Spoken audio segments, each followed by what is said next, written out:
택시는요, 그 월급이 어디서 나오냐면 100만 원으로 90년대 후반부터 계속 이어지고 있습니다. 20년 동안. 세상에 그런 통계가 있습니까? 사실상 그것은 넘는 건데, 근데 그럼에도 불구하고 실질적으로 그분들이 가져가시는 보험 수수료는 거의 뭐 제가 알기로는 200만 원 넘지 못하는 거 알고 있습니다. 근데 그것이 90년대도 그랬고 2000년대도 그랬고 2010년대도 그랬고 다시 말씀드리려고 하면 그만큼 약해졌다. 그래서 예전에 그런 말이 있었죠. 그 역직 청년이 놀고 있으면 아유 젊은 사람이 하다못해 망도동이나 하지. 근데 요즘은 그런다고 그럽니다. 하다못해 택시라도 하지. 그 정도로 열악해졌다 말씀드리시는 거죠. 그리고 그걸 더해가지고 그 어떻게 보면은 그 과도한 규제, 요금 규제라든가 그런 규제가 어떻게 보면은 지금의 택시 그 환경을 악화시키고 그리고 유보와 같은 불법 택시에 관련된 업종을 키우는 역할을 하지 않나 생각하는데 사실 이겁니다. 시장에는 이 정도 수요가 있고 그렇다 치면은 자연적으로 이 정도 요구가 결정돼야 되는데 지금 이게 딱 묶여 있는 겁니다. 심야 시간에 더블 주고도 갈 사람 많습니다. 그렇게 하고자 하는 손님이 많은데 지금 120%가 묶여 있는 거죠. 그러다 보니까 이런 초과수요 영역에 대해서 우버가 들어가고 호텔가 들어가고 나라시가 들어갑니다. 그런 부분에 대해서 어떻게 보면은 그 획일적인 규제라는 것이 그것이 지금 택시 위축에 어쩌도 역할을 하지 않나 생각을 합니다. 그래서 저희가 그 필요성에서 말씀드리자면 아까 뭐 전제에서 말씀드린 택시 현재에서 말씀드린 비슷한 내용입니다. 그래서 일단 기본적으로 파일을 키워야 되겠다. 그래서 택시의 산업을 확대시켜가지고 택시 회사의 수익성을 증가시키고 그러면서 그것이 근로자 처우 조건을 개선해야 연결시킬 수 있는 방안을 잘 모색해야 되겠다. 그런 얘기 되겠고요. 그리고 지금 현재 굉장히 이용자의 니즈가 굉장히 많습니다. 저도 놀랄 정도로 조사해보면 저도 놀랄 정도로 굉장히 이용자 요구가 많은데요. 그런 요구를 지금 택시 시장은 포괄할 수 없다. 그래서 이런 부분을 강구해야 되겠다. 그런 얘기 되겠고 그리고 기존에 있던 불법 택시가 잠식하고 있던 영역을 빨리 되찾아야 된다. 그런 필요성도 있는 거고 그리고 시민들의 도민들의 기존의 부정적 택시 이미지를 좀 쇄신할 필요가 있겠다. 그런 의미에서 고급 택시가 하루빨리 도입돼야 된다 저는 생각합니다.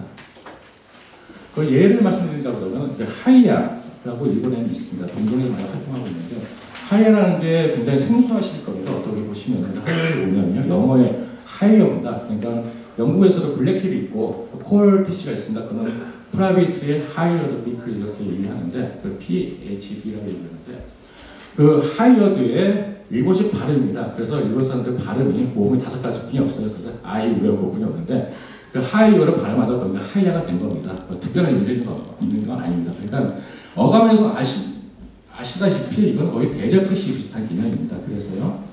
순환요금이 엄청나게 금지되고 그리고 예약제도가 운영되고 계약제도 많이 운영되고 있습니다. 그래서 보통 6개월 이상 장기 계약이고 보통은 더 나아가서는 1년 정도의 장기 계약을 맺고 있고요. 그리고 동경도 특별과 무산지구 그런 중심 지역이죠. 도심 지역에서 많이 활동하고 있다 그런 얘기 있고 현재 굉장히 경쟁이 치열합니다. 동경의 택시 회사가 300개가 넘는데요. 59개사가 하이어 택시 회사가 있어요. 하이어 회사가 있고 그 중에 3,400대, 동경 택시 대수가 35,000대 정도 되는데 한 10분의 1, 거의 10분의 10%를 해당하는 고급 택시가 있다고 말씀드릴 수 있겠습니다. 그리고 대부분의 1인 1차 형태로 운영되고 있고 현재는 한 3,500명 정도의 근로자가 있습니다. 그리고 월 평균 근로자는 한 1인당 운송 수익을 올리는 게 한 84만 원, 우리나라 정도는 800만 원 정도 되는데 NK 많이 아실 겁니다. 동경 MTA 같은 경우에는 한 140만 원 정도 부가가치 수익을 올리고 있습니다. 그리고 요금 체계는 기본적으로 일본 택시 요금은 자동 인가제입니다. 다시 말씀드리자면 이와 같이 택시 요금은 상한과 상하이 정해져 있고요. 이 안에서 요금 체계 설정하고 있는데 거리 요금도 시간적 요금도 있고요. 이 요금 체계 내에서 사업자가 신고를 하면 자동적으로 수리되는 자동인가제 방식을 취하고 있습니다. 그래서 만약에 이보다 높은 요금 설정하거나 아니면 낮은 요금 설정할 경우는 특히 감사가 들어가서 타당한가 거기에 대해서 검사를 한다는 그런 취지가 되겠습니다. 그래서 마찬가지로 택시 요금과 마찬가지로 하이어도 자동인가제에서 취하고 있는데 뒤에 보시면은 일반 택시 요금은 굉장히 높은 요금을 하고 있고요. 그래서 시간제 요금, 단시간 시간제 요금, 장시간 시간제 요금, 그리고 장기 계약 요금, 그리고 그런 요금, 시간제, 거리제 플러스 장기 계약 요금 설정하고 있다는 게 중요하고요. 다시 말씀드리면 굉장히 다양한 요금차를 갖고 있다 말씀드릴 수 있고요. 그리고 일반 택시는 사람이 탈 때부터 사람이 내릴 때까지 시간을 택시 요금을 잡고 계산을 합니다. 하지만 하이야는요, 하이야가 회사로부터 출고되는 시간부터 다 업무를 마치고 들어오는 시간을 다 요금을 책정을 합니다. 다시 말씀드린다고 그러면은 그 중간에 대기 시간 아니면은 뭐 주행하는 시간, 모든 시간들을 다 요금 상자에 포함된다는 시간을 되죠. 그래서 뭐 요금 체계를 보시면 일반 택시보다 약간 비싼 수준입니다. 한 2배가 좀 안 될 수준인데 그런 요금을 다 포함시키니까 굉장히 비싼 요금으로 체감할 수 있는 요금 수준이 나온다. 이 말씀드릴 수 있겠습니다. 그리고 이용 고객 90%가 가장 중요한 수요가 누구냐가 중요한데 90%가요. 해당 그 지역 기업의 대표이사, 그러니까 뭐 일본에서 재벌이라고 말을 많이 쓰는데 재벌의 대표들이 많이 만나고 그러세요. 그래서 나머지는 10%는 무엇이냐 하면은 그냥 일단 그거죠. 시간제로 이런 필요는 예약제로 해가지고 그렇게 아니면 골프 투어를 하시는 분들을 위해서 아니면 바이어를 맞이하시는 분들에서 그런 분들을 위해서 그런 10%를 고객으로 설정하고 있다고 말씀드릴 수 있고요. 그리고 가장 저희가 감명 깊게 받은 건 운전자의 교육이 굉장히 엄격합니다. 그래서 59개사가 있다 보니까 각자의 교육 시스템이 있습니다. 각자의 교육 시스템이 어떤 시스템이냐?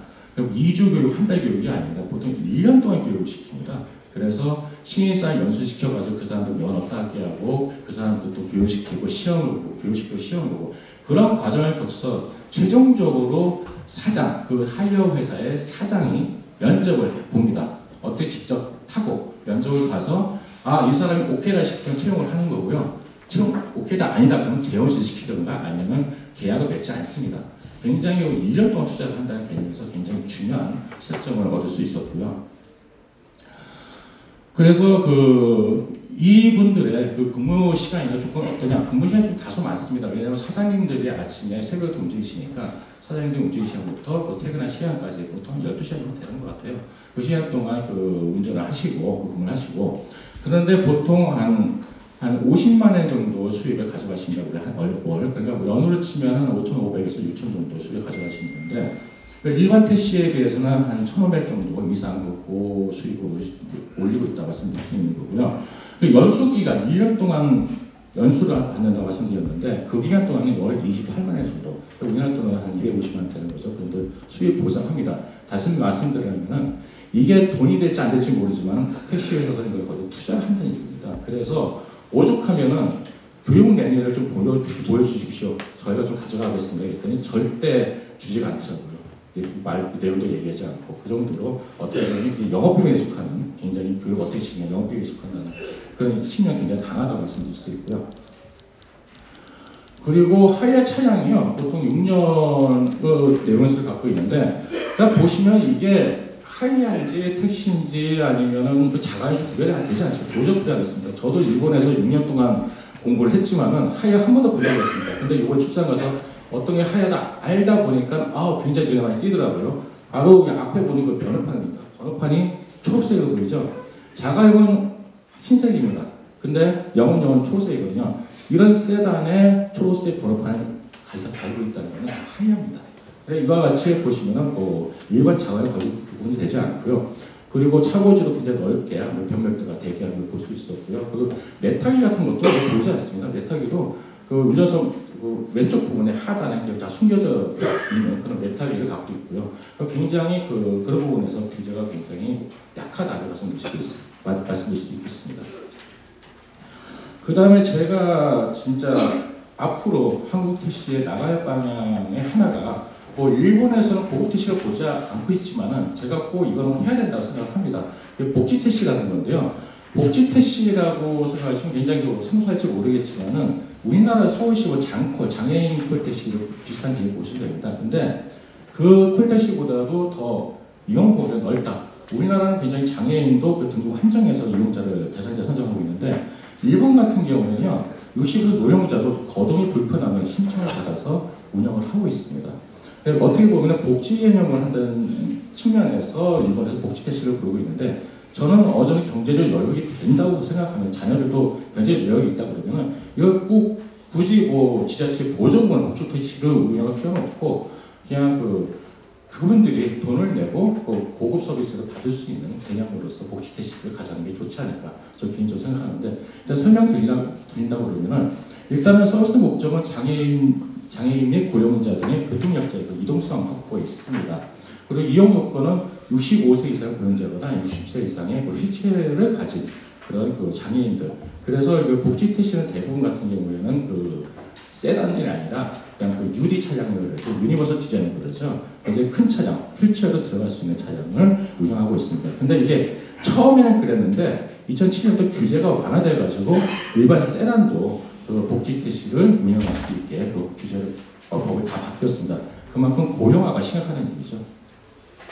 그리고 운행 시간은 24시간 심야의 병원에 가실 수 있고 그러니까 그렇고요. 이와 또 하여 마찬가지로 순항형으로 엄격히 금지되어 있고 엄격히 예약제로만 지금 운영되고 있습니다. 그리고 이용 요금이 특별합니다. 이용 요금이 뭐냐면은 일단 손님이 승차하고 난 다음에 하차할 때까지 택시 요금과 그게 부가 서비스에 붙습니다. 뭐냐면은 다 하차하는 거 거둬도 승차 걸어드리고 지연 다 봐드리고 아니면 대기하고 집까지 모셔드리고 이런 차 내가 아니라 차 외에서 이루어지는 행위 공사에 대해서 수강료금 따로 받고 있습니다. 그래서 보니까 저희가 보니까 한 1시간당 3,150원 정도 받고 있었는데 그게 그래서 3만 원 정도 되는 거죠. 그런데 수강료금을 다 그분들이 내는 게 좀 부담스러우니까 일부를 지자체에서 보조를 해서요. 그래서 한 1,000엔 정도 지자체 보조금이 나옵니다. 그래서 이용자들이 부담하는 요금은 택시 요금하고 이 수발요금 일부를 부담하고 있는데 저는 이거를 꼭 그런 식으로 가져갈 필요는 없고 모든 통틀어서 그냥 택시 이용자가 부담할 수 있게 하는 구조도 바람직하지 않나 생각을 합니다. 그래서 아까 말씀드렸다시피 유리 차량을 이용해서 지금 손님 모시고 있고 그리고 운수종사자는 주간에 주로 근무하는데 보통 일반 택시 근로자보다 약간 임무 수준이 약합니다. 왜냐하면은 일반 택시는 순항 영업도 해야 되고 손님들 기다려야 되고 뛰어야 되는데 이분들이 예약제를 받아서 하기 때문에 좀 약간 편한 근로조건 편한 게 좀 있습니다. 그래서 그런 면에서 약간 좀 어떻게 보면은 임무 수준이 좀 약하다고 말씀드릴 수 있고요. 그래서 저는 기본적으로 고택시의 서비스 방향은 아까 이렇게 패러디를 말씀드렸는데 현재 택시 쪽에 쪼개진 상태에서 일단 불법 유사 택시가 하는 업종이 하던 시장을 저희가 다 가져와야 된다고 생각하고요. 대체해야 된다고 생각하고 그리고 우리가 미처 보지 못했던 신수요에 대해서 저희 발굴해서 고급 택시를 공급할 필요가 있지 않나 저는 생각을 합니다. 그래서 저희가 생각한 것 중에 하나가 복지 택시 개념인데요. 저희가 한 2년 전에 한번 조사해봤어요. 뭐냐면은 교통약자들, 그러니까 노령자, 그리고 장애인, 그리고 임산부들 그분들이 주로 이동하는 시간이 언제냐, 택시가 어느 정도 이용하냐 봤더니 일반 이용자들은 보통 아침 출근 시간대나 심야 시간대 많이 이용합니다. 하지만은 이분들은 굉장히 낮에 활발하게 움직이시거든요. 어떻게 보면은 낮에 이분들을 위해서 고급 택시를 공부할 수 있다 그러면 어떤 수요를 스무딩하게 할 수 있으면서 수요를 확보할 수 있는 방안이 되지 않을까 저는 개인적으로 생각하고요. 특히 이게 필요한 게 뭐냐면요. 2014년 현재 저희 고령화율이요 12.8%입니다. 조만간 2017년 헤드라인이 우리나라 고령사회 질 이렇게 나올 것 같습니다. 즉 14% 넘는다는 얘기죠. 그 뒤 5년 뒤에는요 일본같이 20%가 넘어가지고 초고령사회에 진입합니다. 자, 이분들이 과연 뭘 이용할까? 고령자들은 대중교통 별로 이용하지 않습니다. 어느 통계나 다 그렇게 나옵니다. 주로 도보만 이용하고 자가용 승용차를 많이 이용합니다. 근데 자가용, 자기가 고령화 됐는데, 노인이 됐는데, 과연 그 기력이 있을까요? 고령화 운전자에서 얼마나 심각한데요. 그런 측면에서 그분들의 발휘될 수 있는 건 저는 택시뿐이 없다고 생각합니다. 그리고 우버 말씀 많이 하실 거예요. 그래서 우버는 제 시간이니까 너무 좋다 그래서 말씀하시는데 저희가 우버를 조사해 보니까 왜 우버를 이용하느냐 물어봤어요. 그래서 저는 제 시간이 엄청 좋다. 안정성이라든가 정기성 측면에서 이제 호응이 많을 줄 알았는데 그거보다 호응이 많았던 게 뭐냐면은 친절하답니다. 운전기사가 너무 친절하더라. 그 다음에 차량이 너무 좋더라. 그런 겁니다. 우리가 생각하지 못하는 다른 측면에서 사람들이 더 호응도가 높고 그런 요구가 더 강하다 이렇게 말씀드릴 수 있고요. 그리고 우버라는 것이 꼭 심야 시간대만 이용할 게 아니더라는 걸 그래프를 보여주고 있습니다. 아침 출근 시간대도 이용하고요. 그리고 낮에도 많이 이용하십니다. 뭐 이벤트성을 많이 이용하시는 분도 있고요. 이런 식으로 볼 때 뭐 우리가 알고 있는 사회적으로 생각하면 그 시간대에만 그 수요가 있는 건 아니다. 잠재 수요가 굉장히 많다고 말씀드릴 수 있는 거고, 그리고 그 기본적으로 아까 초반에 말씀드린 똑같이 이용자의 그 다양한 배경에 맞는 택시 서비스 제공할 필요가 있겠다. 그래서 우리 고급 택시는 다 이런 용어, 그래서 경제적 능력이 본인이나 자녀가 있는 부분이든 택시 운도 받고 수가료 운도 받고 그러면서 고급 택시를 이용할 수 있게 하는 것이 좀 바람직하지 않을까. 그리고 향후 저희가 점점 고령화가 굉장히 진행되고, 그리고 어쩔 수 없이 국가에서도 그런 지출을 지출을 해야 될 경우에는 일단 수발 요금은 일부나 아니면 전액 지원하는 방향으로 그 택시업체 방향을 가자면 좋지 않을까 저는 생각합니다. 그리고 수요가 있을까 하는 거죠. 그럼 고급 택시도 무엇이 가능한가 그런 얘기를 했을 때 제가 한 8가지를 생각해 봤어요. 그게 뭐냐면은 이거는 우버가 지금 하고 있는 거다. 아침 아니면 야간 시간에 뭐 출퇴근 서비스를 해주는 거. 그리고 우버 시대가 대체하는 거죠. 그런 서비스 있을 수 있겠고, 그리고 사장 택시입니다. 여러분들이 자기가 선수 운전하는 게 아니라 같이 운전수하고 차를 빌리는 형식으로 해서 이용할 수 있지 않겠느냐. 그게 바로 하야가 지금 하고 있는 겁니다. 일본에서요. 그리고 복지 택시인데 아까 말씀드렸다시피 고령자나 아니면 장애인들을 에게 제공될 수 있는 서비스가 복지 택시 서비스를 생각하고요. 그리고 보육 택시입니다. 이게 굉장히 생소할지 모르겠지만 그런 게 있습니다. 그 일본에도 코소다테 택시라고 그래가지고, 코소다테가 뭐냐면 일본말로 양육입니다. 그게 뭐냐면 임산부들이 굉장히 의료원들이 굉장히 힘들거든요. 쇼핑도 해야 되고 장도 봐야 되고, 그 사람들을 위해서 일본 지자체마다 이렇게 택시 공부하는 사례가 있습니다. 우리도 마찬가지로 임신했거나 아니면은 자녀가 좀 많아가지고 두세 명 어린애들 있는데 임신까지 하는 게 불편하잖아요. 그분들을 위해서 제공할 서비스가 있지 않을까 생각을 하고요.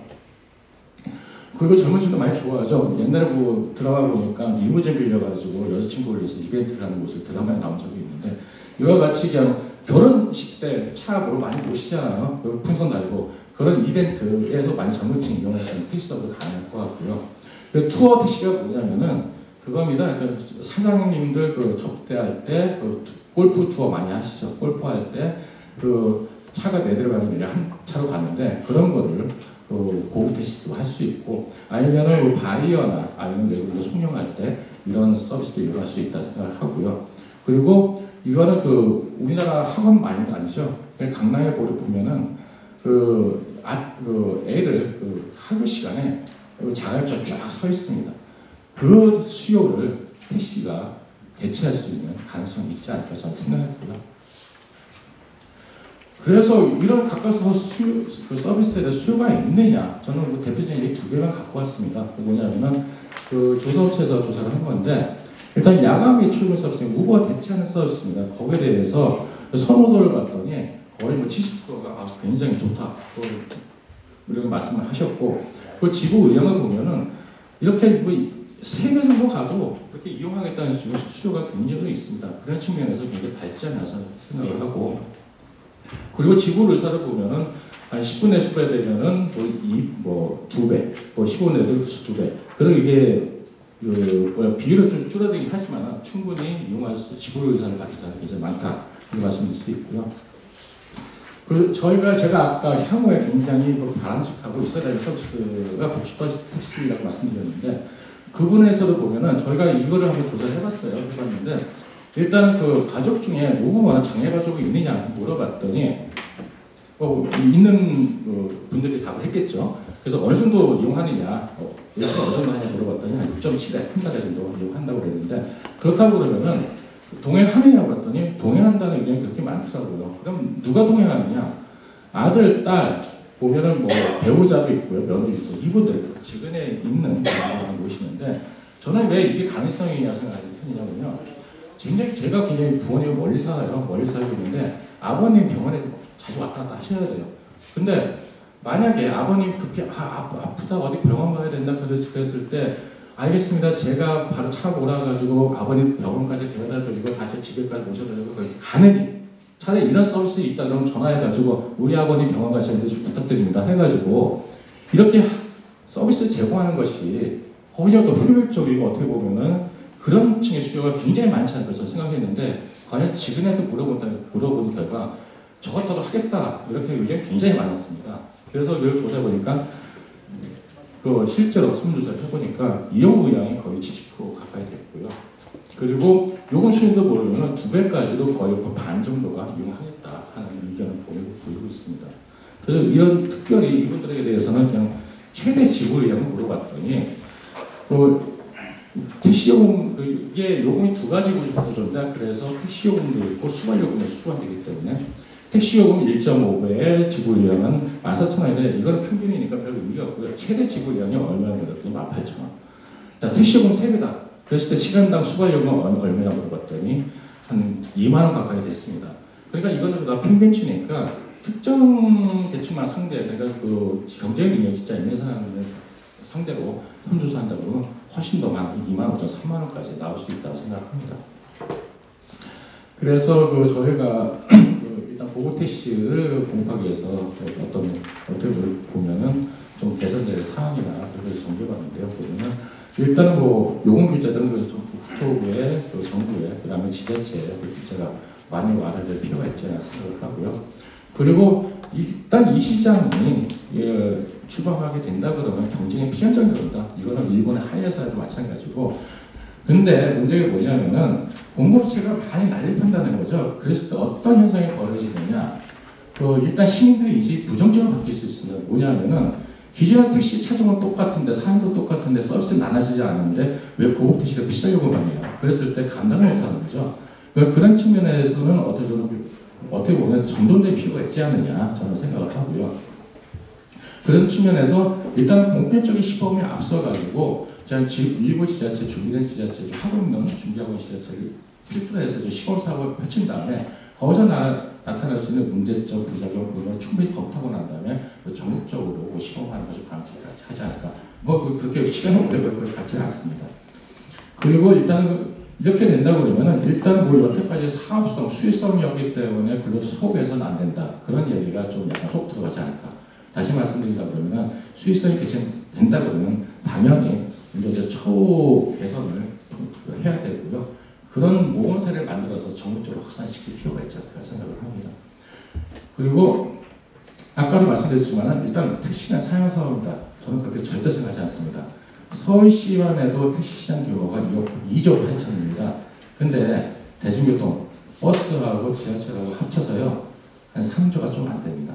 다시 말씀드리면 그 두 수단에 절대 밑에 가지 않는 그 맞먹는 시장 규모를 갖고 있고요. 앞으로 이 시장 규모는 훨씬 더 커질 거라고 한 4조, 5조까지 갈 수 있을 거라고 생각합니다. 일단 이 사용산업이라는 인식을 좀 불식시킬 필요가 있지 않을까. 그래야지 원동력을 얻지 않을까 저는 개인적으로 생각합니다. 이상입니다.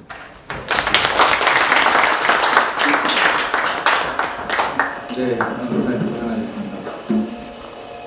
고급 택시 도입을 통한 택시 수요 창출 방안이라는 주제로 말씀해 주셨는데요. 택시의 현 상황을 짚어주셨고, 왜 고급 택시 도입이 필요한지, 필요성과 그다음에 사례, 일본을 중심으로 해서 사례를 그리고 이 고급 택시 앞으로는 어떻게 나가야 되는 방향까지 이렇게 말씀을 주셨습니다. 그럼 이제 본 발전을 근거로 편을 열어보려 의견을 좀 듣도록 하겠습니다. 각 토론자는 한 7분 이내로 이렇게 말씀해 주실 시간을 좀 주시면 고맙습니다. 순서는 아마 관례대로 아무래도 업계에서 이렇게 좀 건의하실 부분들이 있을 것 같고 그래서 다음에는 이제 기관에서 답을 해주시는 이런 과제가 있기 때문에 업계에서 법인, 서울, 남법인 개인, 그다음에 또 마이스 협회, 서울시 국토부 이런 순서로 진행드리겠습니다. 그럼 먼저 첫 순서로 서울 법인 회사 택시죠. 법인 택시를 대표하시는 서울 택시운동사업자 오광훈 이사장님의 전화 듣도록 하겠습니다. 네, 안녕하십니까.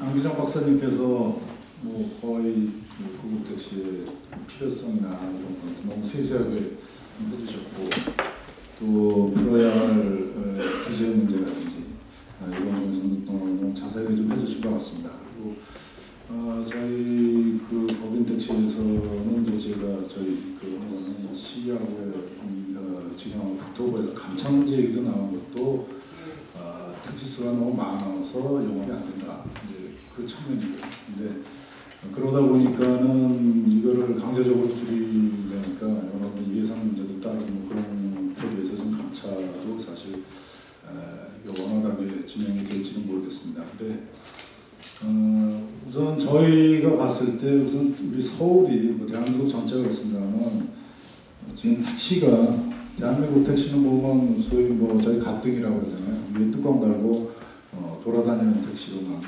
그렇게 알고 있습니다. 근데 아까 우리 양기정 박사님도 말씀하셨지만은 가등 없이 돌아다니는 또 예약으로 인한 택시가 실질적으로 뭐 도쿄나 뉴욕이나 그런 데 실제 더 많습니다. 일반 택시보다도. 뭐 여러분 아시다시피 뉴욕의 옐로우캡 같은 경우도 13,000대밖에 안 되지만 예약제로 운영되고는 뭐 리버를라든지 이런 뭐 리모라든지 이런 그거는 한 43,000대 이상이 됩니다. 근데 유독 우리나라는 그 면에서는 택시가 좀 부진했다. 그래서 근데 실질적으로 저희가 그 수요층은 그 도쿄나 뉴욕에 비해서 그런 수요가 틀림없이 있고 이번에 그 증명을 하게 된 거는 어떻게 보면 우버가 해준 셈이 됐어요. 저희가 몇 년 전부터 얘기를 했지만 이게 과연 이게 될 것이냐 또는 수요가 있겠느냐 또 이게 가격이 비싸서 되겠느냐 뭐 일단 서비스부터 개선해라 뭐 이런 문제 자꾸 왔다 갔다 했습니다. 근데 이번에 어떻게 보면 우버로 인해서 뭐 아시겠지만은 괜찮다 뭐 내 10배 요금이라도 주고 타겠다 아마 그거 많이 보셨을 거예요. 그래서 실질적으로 이제 저희가 어떻게든 이번에 그 국토교통부하고 또 서울시에서 저희 보급택시에 대해서 이렇게 관심 가져주시고 또 이번에 그 공지사업법 시행령 시행규칙까지 입법 예고해 주신 국토부 관계자분들께 진짜 감사의 말씀을 드립니다.